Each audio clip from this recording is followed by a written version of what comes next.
Hey guys, so today I thought I'd discuss my thoughts on the UK version of Survivor.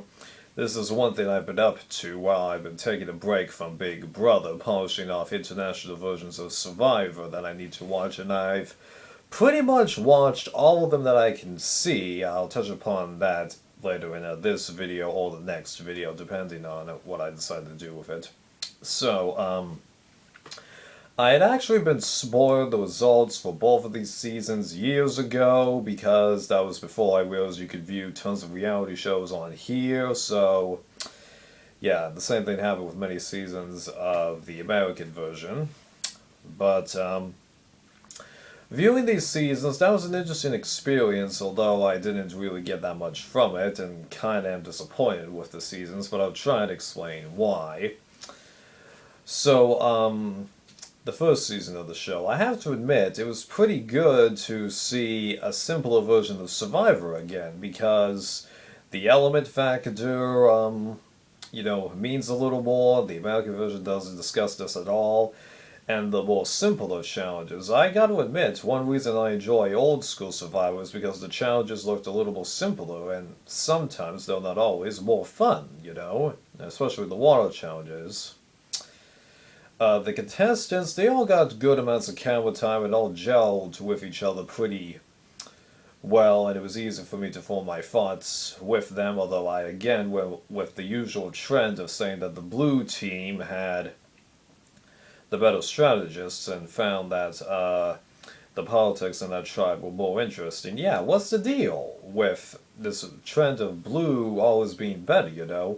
I commented about that on Survivor San Well Sir episode 6 after Buzz TV video. That's a mouthful, wasn't it? And Justin actually agreed with me when he replied to the comment, stating that it seems like from his perspective also that blue teams do a lot better, it seems. And I really would not be too surprised if blue is the most used color for a tribe on Survivor. Pre-merge, I mean, obviously. That'd be interesting to research. Or maybe it's red. It's one of those two. It has to be. Okay, so, that's the good things about this season of UK Survivor, but now I'm going to explain some of the dislikes I had with this season. I did a little bit of looking up of the show, and I realized that there's actually bonus episodes that you can't find anywhere online that highlight a lot more of what is happening in the camp life, along with getting more thoughts with the contestants after they're booted. So, we actually ended up missing quite a lot in the episodes because there's an infamous moment apparently on this show where two contestants, Charlotte and Andy, apparently had sex, even though Charlotte was engaged or married. I can't remember which one she is. So, yeah, that's something that I think should be shown. Although maybe that's Big Brother rubbing off on me. I don't know. And I have a big problem with how this show was edited. The way that they edited this show, along with Survivor UK 2 and the first season of Hell's Kitchen UK, which is the only season of that show that I've seen and probably will see, it always felt like the show was just an overall recap, and it was really hard for me to pick the major points that they wanted me to follow unless we were at a challenge or tribal council. So, yeah, it was just hard for me to really get hyped. Now, I can't remember if Old School Survivor had the same problem. It's been forever since I saw those seasons, but yeah. So it's hard for me to get enthusiastic, even though, of course, knowing the results will take some of that away from you.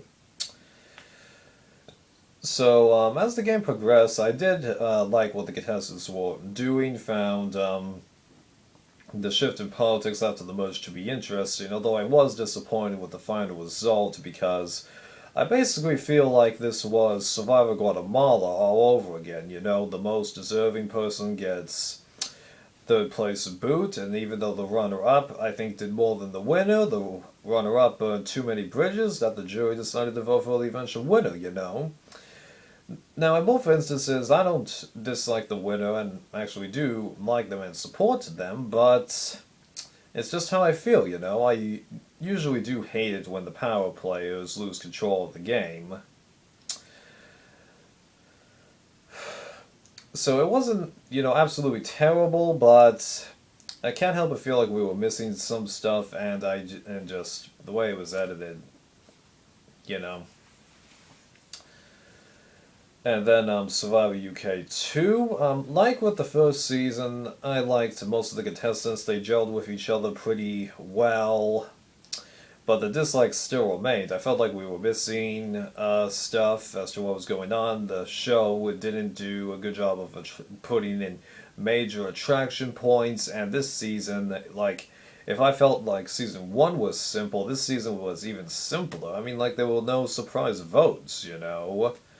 Just, man, this is like, just, yeah.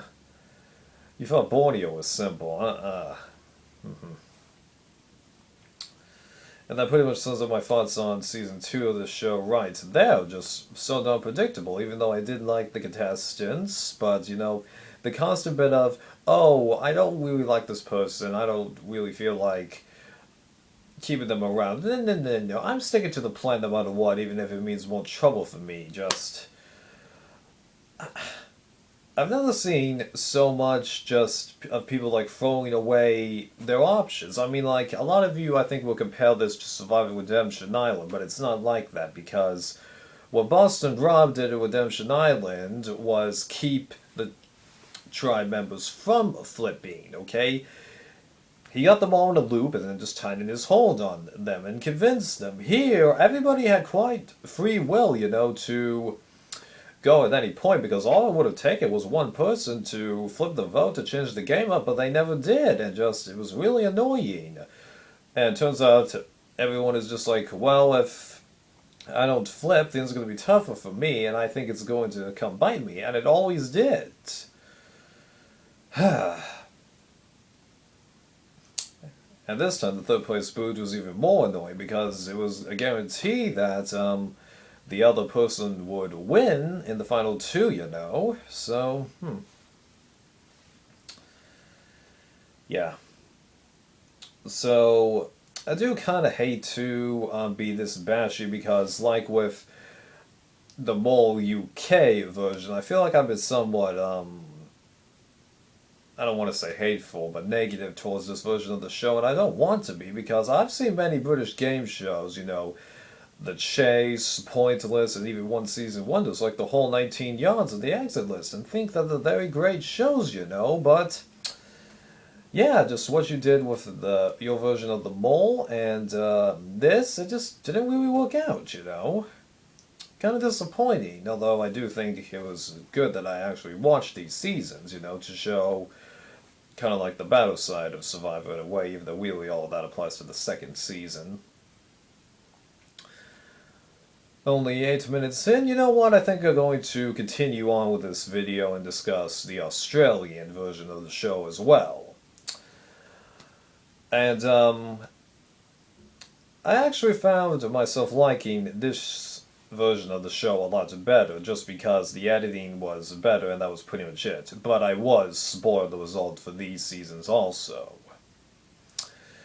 So Australian Survivor, or like Whalers Away, whatever you want to call it, a lot more enjoyable, because you got to actually see people playing the game, because it seemed like a lot of these people had watched the American version and knew what they were getting into.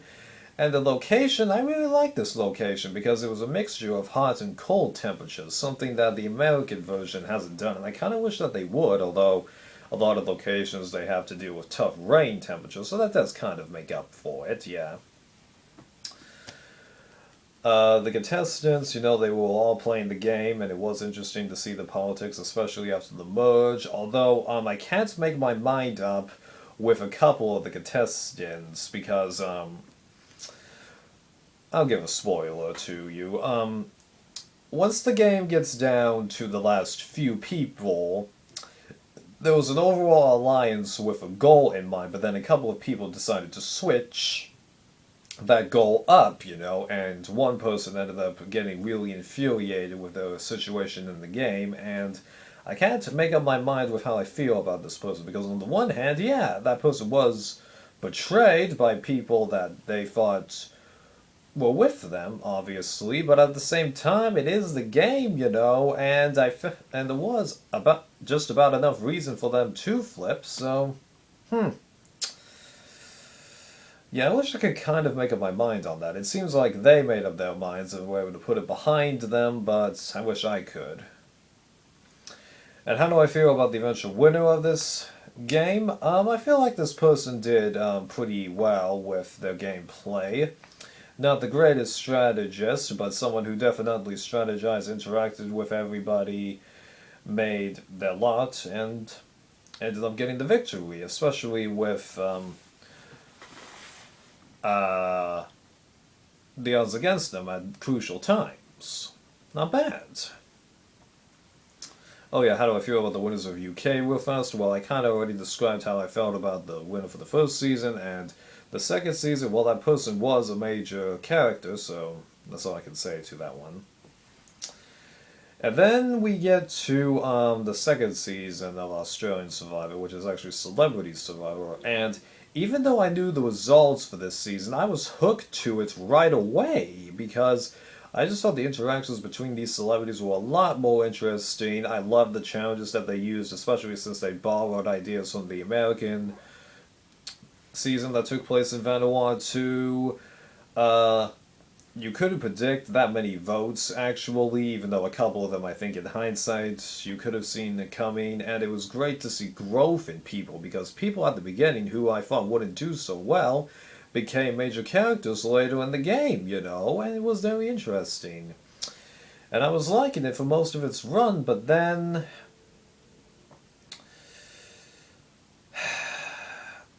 they decide to bring the contestants back into the show.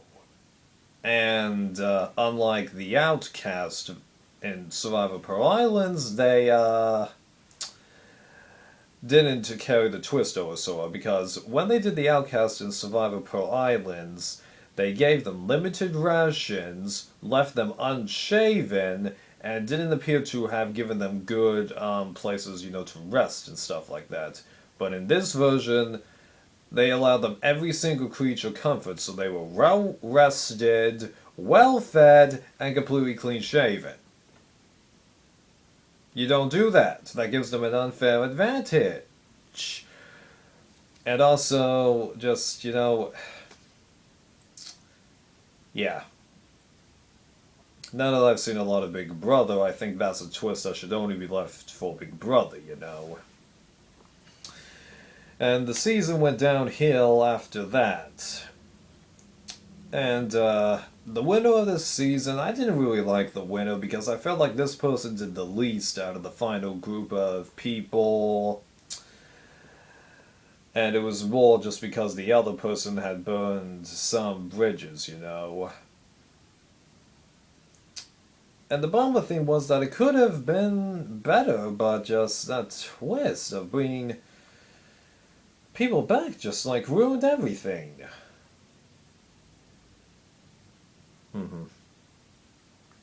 And I also don't like how this season kept many votes of the contestants at Tribal or Mystery, because I had to do quite a lot of looking to figure out a couple of these missing votes, even though my suspicions were proven correct most of the time.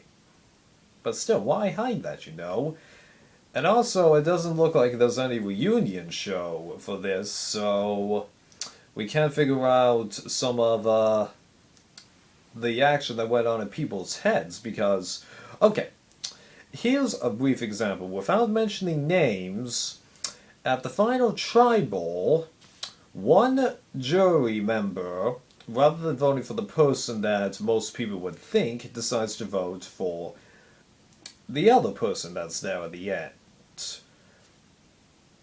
Why did that person do that? We don't know. Annoying.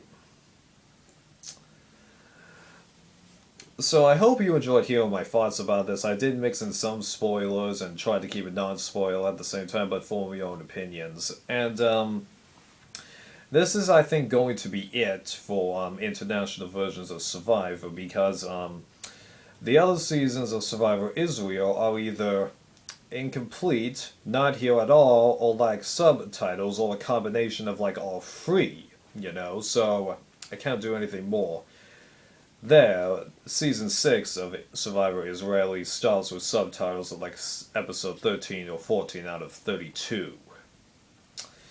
Survivor South Africa, the finale of season 2 isn't on here, and I can't find it anywhere unless I download like torrents to my computer, and I don't really trust those. But there could be torrents for seasons 1 and 4 of that show, so if I ever figure it out one day, I could view those.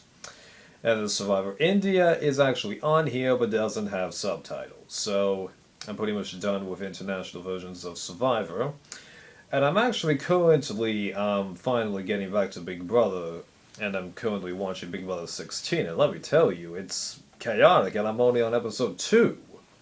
Ooh, even though I think I've got like 40 episodes, yeah, just, whew. I thought it was bad when they had 31 episodes, ooh boy.